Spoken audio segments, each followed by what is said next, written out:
سلام دوستداران برنامه مهمان ستاره ها.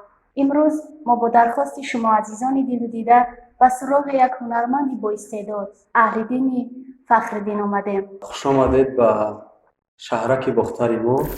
چه نقشه هایی دارید که محض همین سال باید که عملی بگردانید؟ فیلم پیشکش مخلصان گردانیم. سناریوی فیلم را کی می‌نویسد؟ عظیمزاد عزیز‌آباد. یگان سرپرست دارید؟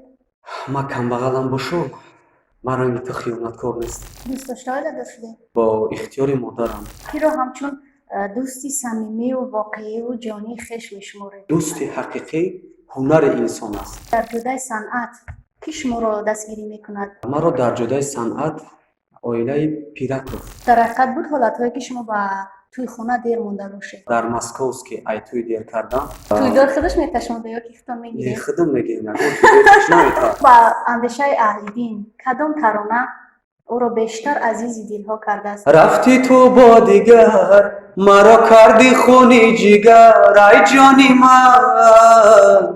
امید می‌بندم که همه عاشقان وفادار باشند، دوستدار همدیگر باشند. از پیری میترسید؟ در پیری با یگان نقش پدر را بازی میکنیم. یگان ترانه میتوانید برای مهاجران مهنتی زمزمه کنید؟ جدا از کبود و در جدا از پهو خواهر آه غریبی.